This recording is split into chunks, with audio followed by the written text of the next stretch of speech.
gCathfuilteach tá Éirinn mar gréasáin de ríthe.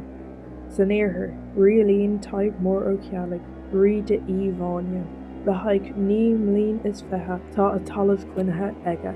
Tá Tadhg Mór Ceangailte leis an rí ord nua, Brian Boru. Comhghuaillíocht a bhfuil dúnta go deangainn I bósa, agus cothaithe I gcogaidh. Ach níl an obair chríochnaithe fós. Tá na riachtaí de Laochlanach Bhaile Átha Cliath tar éis éirí amach.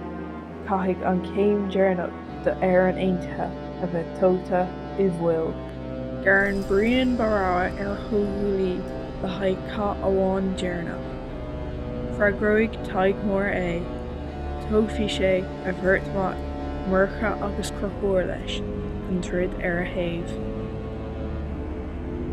Ar an oíche roimh an gá, ó fhálann an sean Ard-Rí Malachi, Severus agus an uirce de Tadhg chun stop a chur lena arm.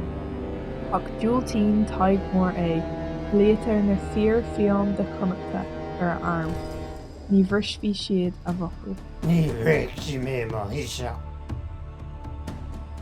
Ine an chéasta gCathfuilteach, an sin bhualann na línte, na dál gas in aghaidh na Lochlannach Bhaile na FhirFhiáine in aghaidh na Lochlannach Bhaile Átha Cliath. An láir fad tá na línte faoi glas.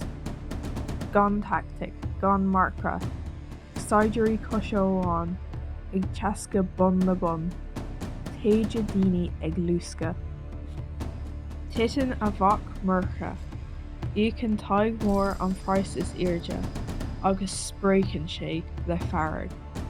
Tagann bróidír an Lochlannach ar Tadhg Bhriain, agus maríonn sé an Ard-Rí. Ag trid bealach tríd an sua, bualann Tadhg Mór le burd a ran ó cóthóir, ríthe fháil. Tridann siad agus hitann siad mar duine amháin.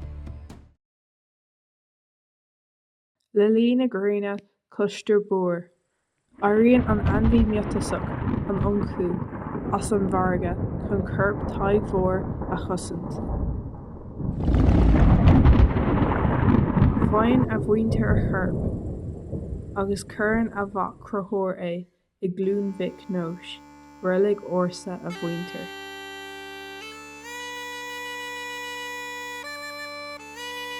Ón lá sin tá an ionchú ar suaitheantas duine I cheallaigh, agus tá aithne ar Tadhg Mór mar Tadhg Chath Bhriain.